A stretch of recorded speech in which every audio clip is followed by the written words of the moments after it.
Preparados, listos, xa! Benvidos ao novo proxecto da Aqualab 2025.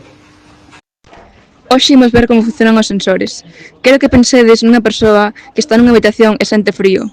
Despois de percibir isto, vai coller leña para acender unha caldeira. Pois este proceso podemos clasificar en ambiente, sensores, cerebro e actuadores. E pode ser recrear de forma electrónica, con sensores e outros sistemas electrónicos.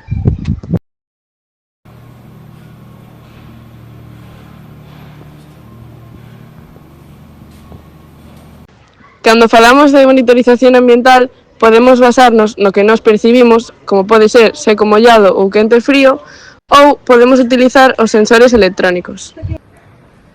Está mojado. Está seco. Hace viento, no hace viento, hace viento, no hace viento, no hace viento, no hace viento. Aquí, por exemplo, podemos ver o funcionamento dun sensor do kit Aqualab que mide a humedade do solo.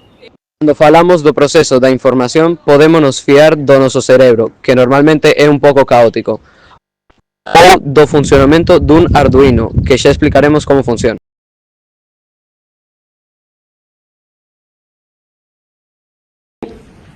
Qué buenas medidas, Santiago. Va rapidísimo. Va, es que somos unas máquinas para esto de las medidas.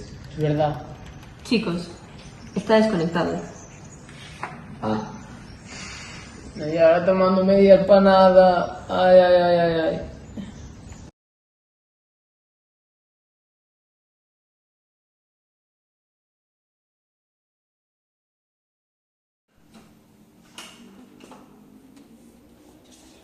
Arduino es una plataforma electrónica fácil de usar que permite crear proyectos interactivos. Usa una placa y un software para controlar sensores, luces, motores y más.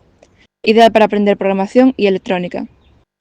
Cando xa temos a información, con ela podemos accionar mecanismos para levar a cabo accións que están programadas, como por exemplo, encender as luces manualmente ou con Arduino. Apaga, enciende, apaga, enciende, apaga, enciende, apaga, enciende.